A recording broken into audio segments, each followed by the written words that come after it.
हम बताते हैं खबरों की हकीकत, परत दर परत। देखिए न्यूज लाइन उदय सिन्हा के साथ सोमवार से शुक्रवार रात 8:30 बजे सिर्फ चैनल 1 न्यूज पर। अब पूरे 250 चैनल्स मिलेंगे HD जैसी क्वालिटी में रिलायंस डिजिटल टीवी HD पे।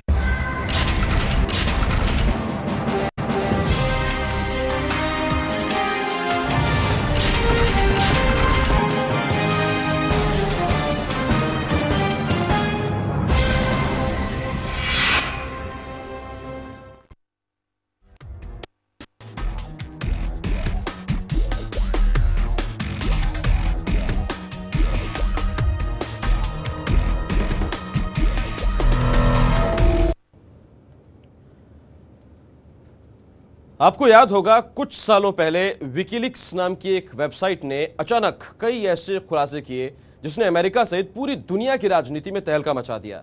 कुछ इसी की तर्ज पर भारतीय सेना के मुखिया जनरल VK सिंह से भी जुड़ी कई जानकारियां इन दिनों रोज अखबारों की सुर्खियां बन रही हैं। जिधर देखो उधर जनरल साहब की ही चर्चा है। क्या सेना, क्या सियासत, क्या संसद और क्या सरकार, हर तरफ ये चर्चा के केंद्र में है। पिछले 3 दिनों में 3 अहम खुलासे हुए जिसने सेना और सरकार को कई मर्तबा सवालों के कटघरे में खड़ा कर दिया। नमस्कार, मैं हूं आसिफ शेख और आप देख रहे हैं सियासत, और आज सियासत में हम बात कर रहे हैं VK सिंह की।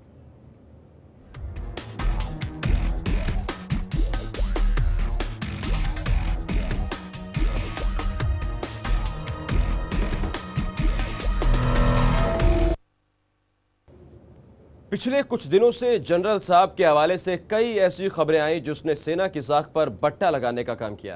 हालांकि सरकार का कहना है कि अब भी सेनाध्यक्ष पर उनका भरोसा कायम है। बावजूद इसके जनरल VK सिंह आरोपों की जद में हैं। आइए सबसे पहले देखते हैं कि पिछले 3 दिनों में VK सिंह के हवाले से कौन कौन सी खबरें आई हैं जिसने सेना से लेकर सरकार और संसद तक हंगामा मचा दिया। 3 दिन 3 खुलासे। संसद में सेनाध्यक्ष, क्या रिटायरमेंट से पहले ही जनरल को जाना होगा? लगातार 3 दिन में 3 अहम खुलासे करने वाले जनरल VK सिंह अब संसद में हैं। वो रोज कोई न कोई बड़ा खुलासा कर रहे हैं, लेकिन अपने खुलासों से VK सिंह अब मुश्किल में पड़ गए हैं। सिर्फ कांग्रेस ही नहीं बल्कि अब तो दूसरी पार्टियां भी जनरल के खिलाफ जंग छेड़ने का मूड बना रही हैं। पहला दिन तारीख 27 मार्च 2012। जनरल के एक बयान से उस वक्त सनसनी मच गई जब एक अखबार के हवाले से यह खबर आई कि सेना में 602 दर्जे की गाड़ियों की खरीद के लिए सेनाध्यक्ष को 14 करोड़ रुपए की घूस की पेशकश की गई। इस खबर के बाद सेना और संसद दोनों में हड़कंप मच गया।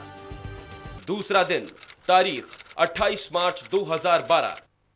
घूसकांड के जिन्न को बाहर निकालने वाले जनरल ने एक और बड़ा खुलासा कर डाला। सेना अध्यक्ष की वो चिट्ठी सार्वजनिक हो गई जिसमें उन्होंने भारतीय सेना को सुरक्षा के लिहाज से दिवालिया होने की कगार पर पहुंचने की बात कही थी। हालांकि ये चिट्ठी सेना अध्यक्ष ने वैसे तो प्रधानमंत्री को लिखी थी, लेकिन ये चिट्ठी लीक हुई तो इस पर हड़कंप मच गया। तमाम सियासी पार्टियों ने इसकी निंदा की और कहा कि सेना की कोई भी जानकारी सार्वजनिक नहीं होनी चाहिए।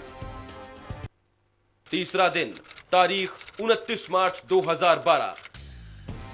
पहले घूसकांड और फिर सेना में गोला बारूद की कमी को उजागर करने वाले जनरल के पास अभी एक और खुलासा बाकी था। जनरल इस साल की 31 मई को रिटायर हो रहे हैं और उनके बाद लेफ्टिनेंट जनरल दलबीर सिंह अगले जनरल की कमान संभालेंगे।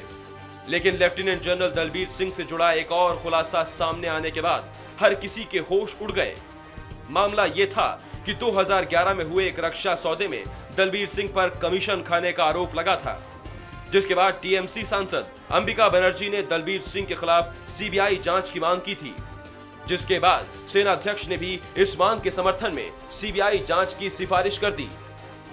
ये मामला भी तूल पकड़ गया और अब इसे सेना अध्यक्ष के खिलाफ प्रोटोकॉल के उल्लंघन का मामला माना जा रहा है।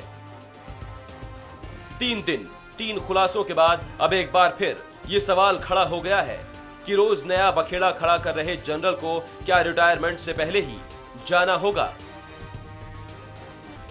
News desk, channel 1 news. तो 3 दिन 3 बड़े खुलासे। 27 मार्च 2012 यानी अब से 2 दिन पहले घूस कांड की खबर सामने आई। ये कहा गया कि उन्हें 14 करोड़ रुपए की घूस देने की पेशकश की थी और ये आरोप भी उन्होंने किसी और पर नहीं बल्कि सेना के ही एक रिटायर्ड ऑफिसर पर लगाए। उनका नाम था लेफ्टिनेंट जनरल तेजिंदर सिंह। दूसरा दिन यानी 28 मार्च 2012 उन्होंने कहा कि सेना के पास जो सुरक्षा उपकरण है या सेना के पास जो हथियार हैं उनके लिहाज से सेना दिवालिया होने की कगार पर है। प्रधानमंत्री मनमोहन सिंह को उन्होंने एक चिट्ठी लिखी जिसमें उन्होंने सेना के पास खत्म हो रहे गोला बारूद और तमाम एम्यूनिशन के बारे में जानकारी दी थी, लेकिन ये चिट्ठी लीक हो गई और उसका ठीकरा फूटा खुद जनरल वी.के. सिंह पर। वो बात अलग है कि आज उन्होंने सफाई दी और कहा कि उन्होंने कोई चिट्ठी लीक नहीं की है।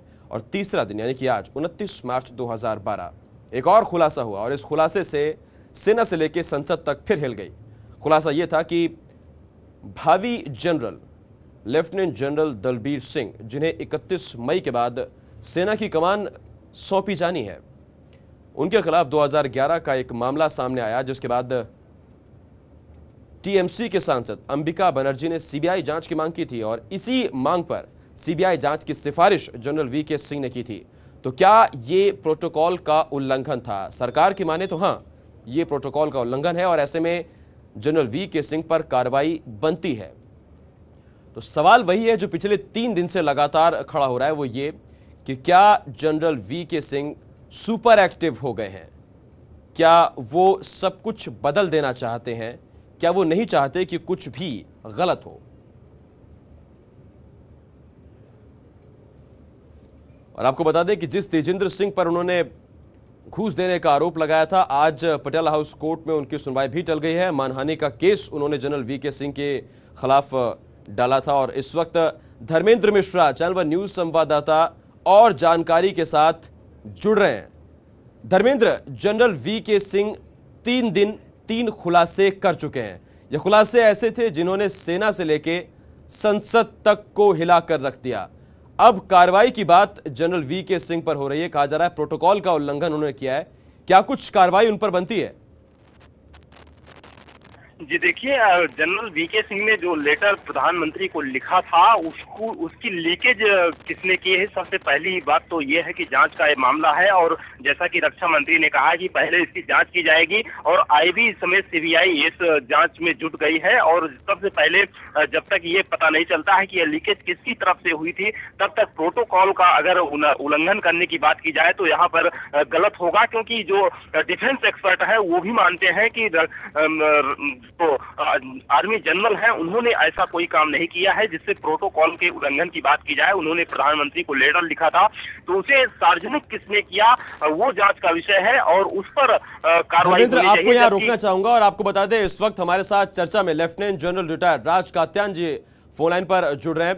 कात्यायन साहब, बहुत स्वागत है चैनल वन न्यूज में। आपका सबसे पहला सवाल जो हम लगातार पूछ रहे हैं, क्या general VK. Singh super active हो गए हैं? वो ये चाहते हैं कि अपनी रिटायरमेंट से पहले फौज में जो तमाम खामियां हैं उन्हें दूर कर दी जाएं, या फिर ये वो खींच है जो उनकी उम्र के 1-2 साल जोड़ घटाव का मामला उठा था उसमें उन्हें हार मिली थी, क्या ये वो खींच है?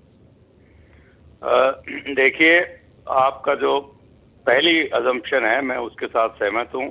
हर आर्मी का चीफ ये चाहता है कि फौज की जो कमियां हैं उनको दूर किया जाए ताकि फौज की ऑपरेशनल एफिशिएंसी बढ़े।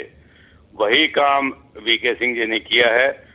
दुर्भाग्यवश वो टाइमिंग कुछ ऐसा हो गया कि उनकी कुछ पर्सनल प्रॉब्लम थी, हम उसके साथ इसको जोड़े जाते हैं, आपस में कोई ताल्लुक नहीं। वो प्रॉब्लम वी.के. सिंह की थी। ये जो अभी काम किया है आर्मी चीफ ने किया है। वो दोनों एक ही हस्ती, वो अलग बात है। बाकी तो ये अटकलें हैं कि क्या वो जन्म तिथि की जंग नहीं जीत सके इसलिए क्या ये कर रहे हैं। जो उन्होंने किया है, प्रधानमंत्री को चिट्ठी लिखी है, वो देश के मिलिट्री लीडर हैं, उनकी ये ड्यूटी है, उनका फर्ज बनता है कि वो प्राइम मिनिस्टर को आगाह करें अगर फौज में कुछ कमियां नोटिस की गई हैं जिससे फौज की ऑपरेशनल एफिशिएंसी पर असर पड़ता है। बिल्कुल, वही काम उन्होंने किया है। देश को तो उनका आभारी होना चाहिए कि उन्होंने सरकार के जो मुखिया है, हमारे एग्जीक्यूटिव है, प्रधानमंत्री, उनको आगाह किया, उनको बताया है कि ये फौज की कमियां हैं। बिल्कुल कात्यायन साहब, लेकिन एक और अहम सवाल उठता है। हम मानते हैं कि उनकी इंटेंशन गलत नहीं है, उनकी इंटेंशन बहुत सही है, लेकिन जो टाइमिंग का लफड़ा है ये फंस रहा है। अब सवाल यह है कि उन्होंने ये खुलासे पहले क्यों नहीं किए? क्या वो पहले किसी दबाव में थे, किसी डर में थे, और अब अगर खुलासे कर दिए तो क्या उनका वो डर खत्म हो गया है? देखिए, अगर हम सिर्फ उनकी प्रधानमंत्री जी को जो चिट्ठी लिखी है उसके बारे में बात करें, हर चीफ अपना टेन्योर खत्म होने के आसपास ही ऐसी बातें प्रधानमंत्री जी को लिखते हैं कि भाई मैंने कोशिश की, उन्होंने कोशिश की होगी कि ये फौज में अभी भी कमियां हैं और इनको दूर करने की आवश्यकता है।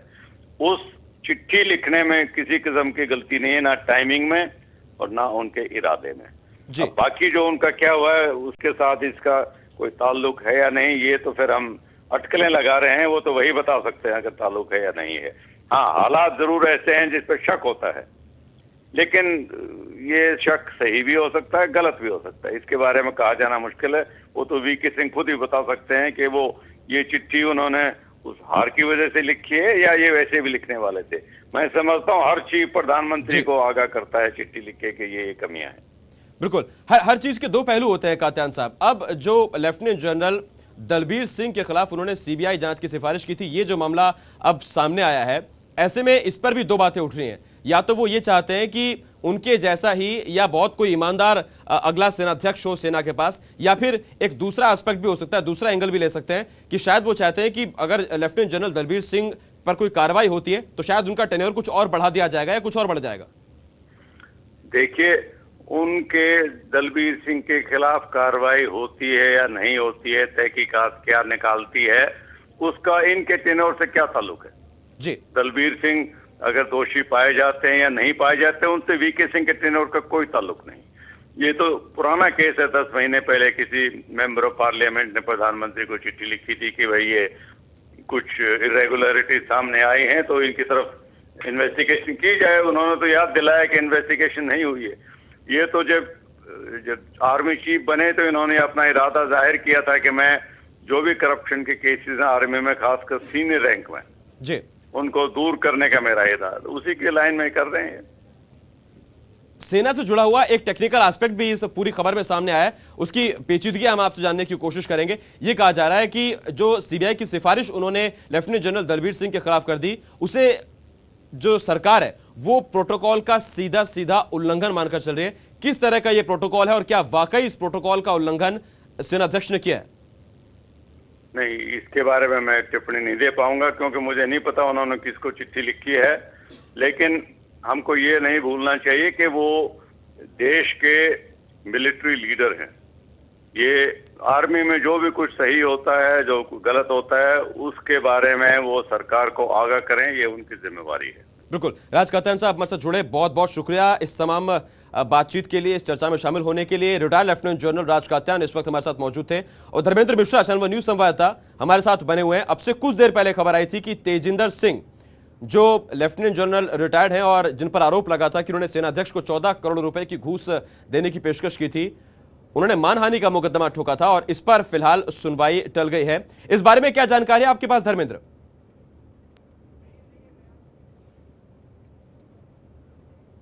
लगता है धर्मेंद्र से हमारा संपर्क नहीं हो पाया, लेकिन आपको बता दें इस वक्त खबर यह है कि Tejinder Singh retired lieutenant general जिन पर 14 करोड़ रुपए की घूस की पेशकश करने का आरोप सेनाध्यक्ष ने लगाया था, एक एंटनी ने भी कहा था, उन्होंने सेनाध्यक्ष समेत 4 और अफसरों के खिलाफ डिफामेशन का केस डाला था, मानहानि का केस डाला था और इसी मानहानि के केस पर फिलहाल पटियाला हाउस कोर्ट में इसकी सुनवाई टल गई है।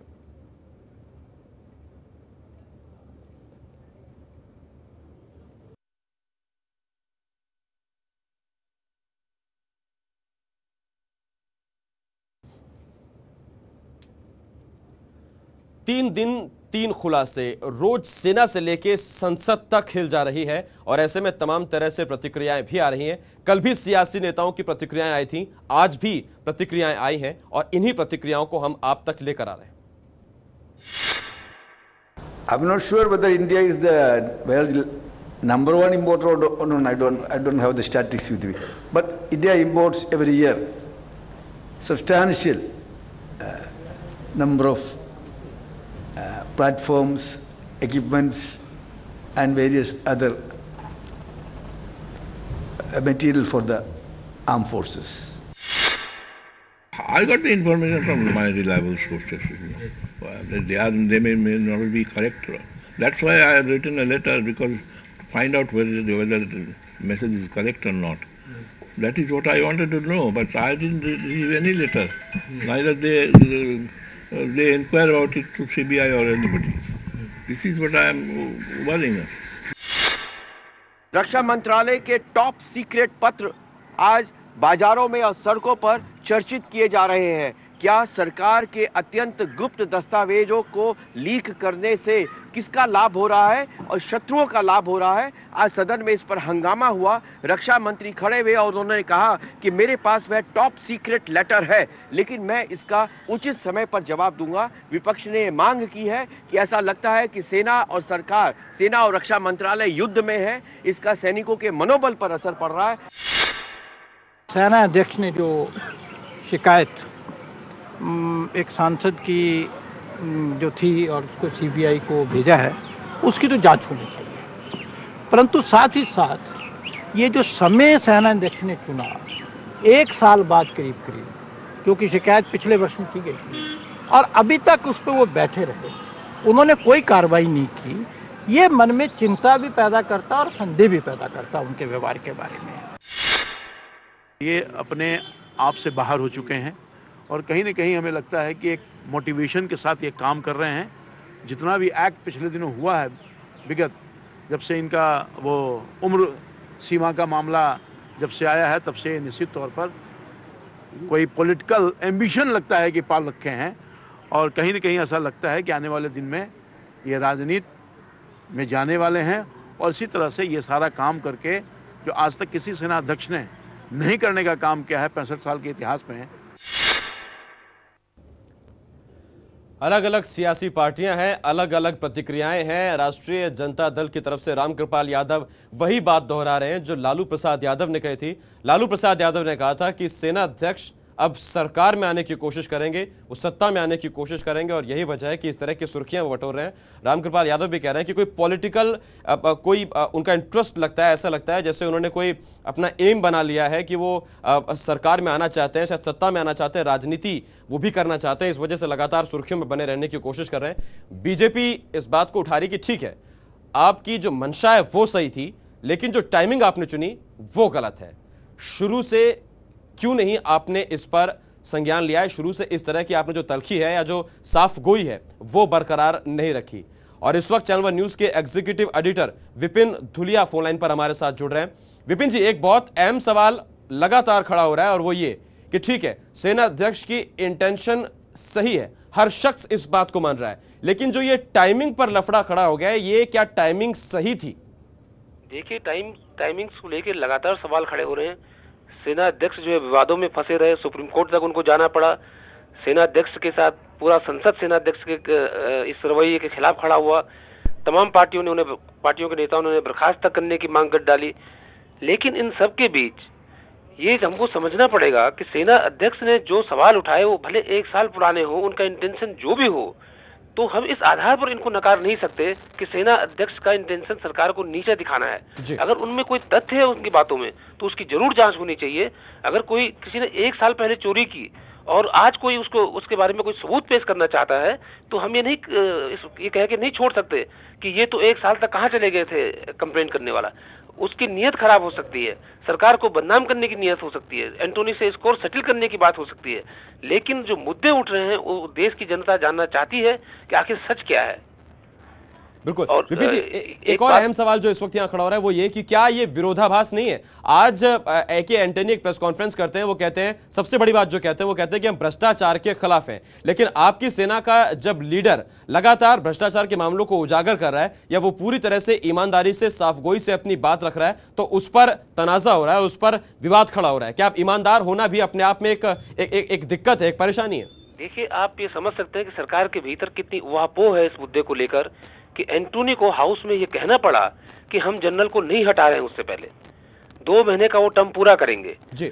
सबसे बड़ी बात इसमें यह है कि जनरल का जो कैरियर है वो जो है बहुत पाक साफ रहा है और जिन इश्यूज को उठा रहे हैं मुझे नहीं लगता कि जनरल जो है उनको वो बेबुनियाद है वो चीजें। अगर सरकार के पास ऐसे सबूत होते कि इनकी कोई बुनियाद नहीं थी, निराधार है, तो सरकार जनरल के खिलाफ एक्शन कर सकती थी। लेकिन कहीं ना कहीं सरकार को भी ये शक है कि जनरल को कहीं हमने बर्खास्त किया तो मुद्दा बहुत आगे बढ़ जाएगा, आर्मी का जो मोरल है वो डाउन होगा।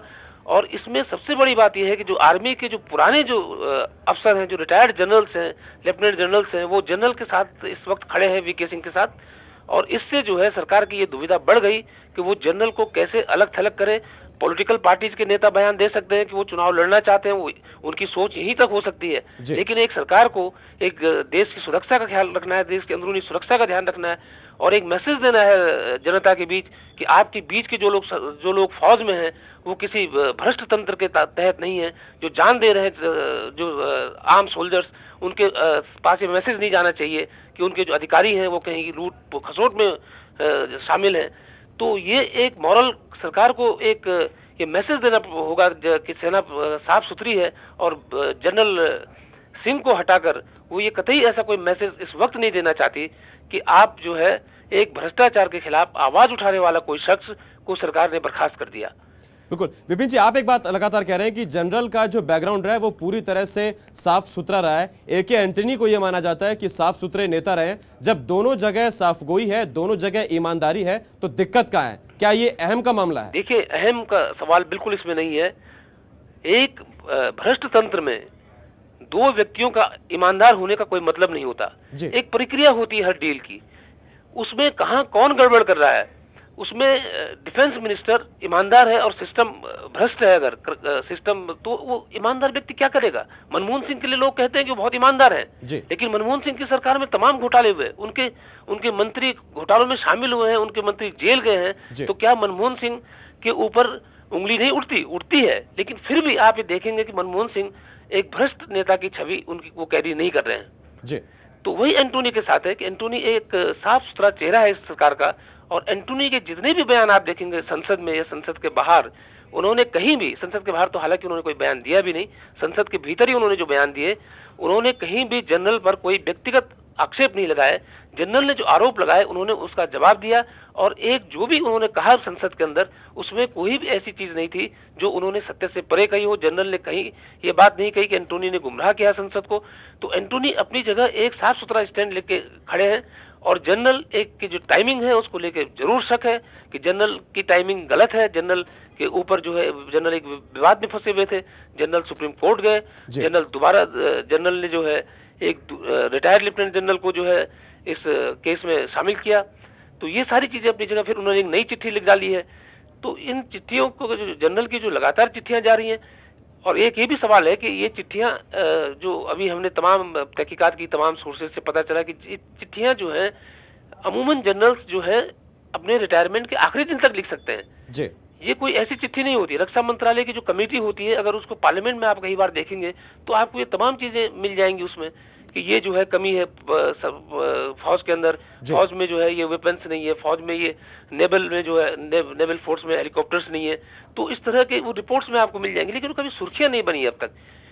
तो ये, लेकिन जनरल का ये जो इस बार पहली बार सुर्खियां बन गई, और पहली बार देश की जनता तक एक फौज के अंदर क्या चल रहा है, बिल्कुल ये बातें पहुंची तो हो हल्ला हो रहा है। विपिन जी, एक और अहम सवाल इस वक्त मेरे जहन में, और वो सवाल यह है कि ऐसा नहीं लगता कि जनरल वीके सिंह को अब घेरने की कोशिश की जा रही है? क्योंकि अगर वो चिट्ठियां लिख रहे हैं और वो लीक हो रही हैं तो इस पर हो हल्ला हो गया, लेकिन कुछ दिन पहले रक्षा मंत्रालय की एक अहम रक्षा सौदे से जुड़ी फाइल सड़क के किनारे मिली, उस वक्त कोई हो हल्ला नहीं हुआ, और रक्षा मंत्रालय की तरफ से यह कहा गया कि कोई जानकारी लीक ही नहीं हुई।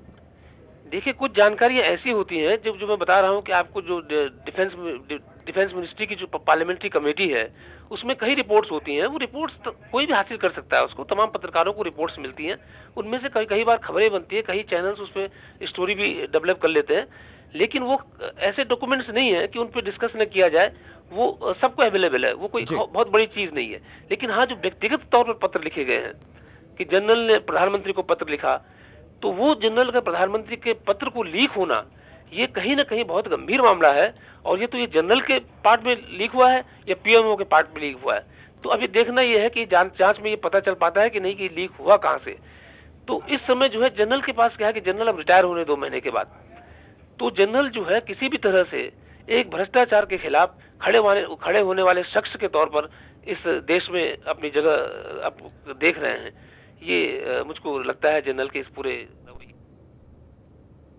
बिल्कुल, बहुत शुक्रिया विपिन दुलिया जी इस तमाम बातचीत के लिए, चर्चा में शामिल होने के लिए। और इस वक्त एक और रक्षा विशेषज्ञ retired wing commander P Bakshi हमारे साथ फोन लाइन पर जुड़ रहे हैं। बख्शी साहब, बहुत स्वागत चैनल वन न्यूज में आपका। सबसे पहला सवाल जो मैं आपसे जानना चाह रहा हूं वो ये कि जो ये चिट्ठियां प्रधानमंत्री को लिखी हैं जनरल वीके सिंह ने, उनके खुलासे की बात आई तो सरकार ने कहा प्रोटोकॉल का सीधा उल्लंघन है। एक रक्षा विशेषज्ञ के तौर पर आप तो जानना चाह रहा हूं किस तरह का ये प्रोटोकॉल है और क्या वाकई इसका उल्लंघन हुआ है?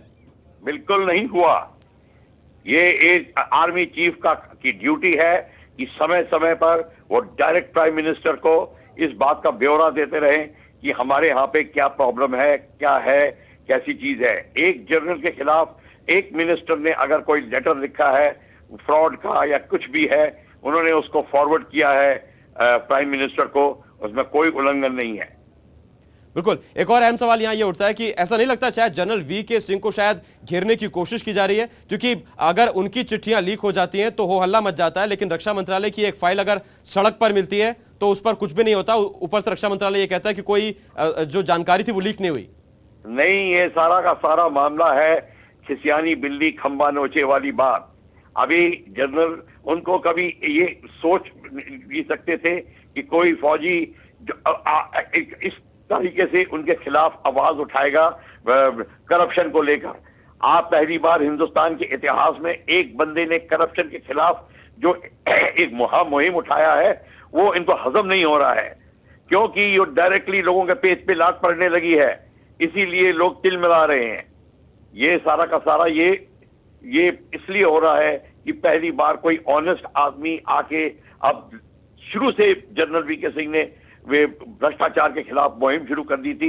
जब भी आर्मी चीफ बने थे उससे पहले ही उन्होंने सुखना लैंड स्कैम की बात करी है। बिल्कुल, तमाम ऐसे घोटाले उजागर किए हैं, तमाम ऐसी बातें कही जो अब पच नहीं रहे। बख्शी साहब, एक बहुत वक्त कम है, एक आखिरी और अहम सवाल और बेहद संक्षेप में आपसे जानना चाहूंगा। अब से पहले कोई ऐसा हो हल्ला नहीं हुआ या कोई सेनाध्यक्ष इतनी सुर्खियों में नहीं आया? क्या पहले सब कुछ सही चल रहा था या फिर जो भ्रष्टाचार हो रहे थे उन्हें छुपाया जा रहा था? संक्षेप में। पहले भ्रष्टाचार बहुत देर से छुपाया जा रहा था और कोई इसको लेके बोलता नहीं था जी, और कोई बोलने की कोशिश भी नहीं करता था कि मैं क्या करूं, मेरे बस की बात नहीं है। ये पहली बार एक ऑनेस्ट आदमी ने जब भ्रष्टाचार के खिलाफ मुहिम उठाई है तब ये प्रॉब्लम आई है। बिल्कुल, तो इस पे हो हल्ला हो रहा है। बहुत शुक्रिया पी बख्शी साहब आपका हमसे जुड़ने के लिए, आप बातचीत में शामिल हुए, चर्चा में शामिल हुए, बहुत शुक्रिया आपका। माफी चाहेंगे, वक्त की कमी थी। और आपको बता दें कि क्या अब ये मुद्दा इसलिए उठ रहा है क्योंकि शायद कोई सेनाध्यक्ष पहली बार खुलकर सामने आया और उसने जो तमाम घोटाले थे, जो तमाम ऐसी बातें थी जो सेना के लिए खतरनाक थी या सेना के लिए जरूरी थी, वो प्रधानमंत्री तक पहुंचाई और अब शायद उस पर इस तरह का हो हल्ला हो रहा है। विकीलीक्स वो साइट थी और अब जो ये खुलासे हो रहे हैं इससे शायद विकीलीक्स मानकर चला जाए। लेकिन एक बात जो पूरी तरह से साफ है वो ये कि रक्षा मंत्री अपनी जगह ईमानदार हैं, वो साफगोई से अपनी बात रखते हैं। जनरल वीके सिंह साफगोई से अपनी बात रख रहे हैं, वो अपनी तरफ से ईमानदार हैं। तो जरूरत है तंत्र को मजबूत करने की, ताकि अगर दोनों ईमानदार हैं तो पूरा तंत्र ईमानदार हो सके और रक्षा सौदों में जो धांधली सामने आ रही है वो ना हो और हमारी सेना जो अपने शौर्य, पराक्रम और अनुशासन के लिए जानी जाती है वो इसी के लिए जानी जाए। इस खास पेशकश में अभी के लिए इतना ही, लेकिन आप बने रहिए हमारे साथ क्योंकि यहां खबरों का सिलसिला नहीं होगा खत्म, क्योंकि हम हैं चैनल वन न्यूज, मजबूत इरादे, बढ़ते कदम।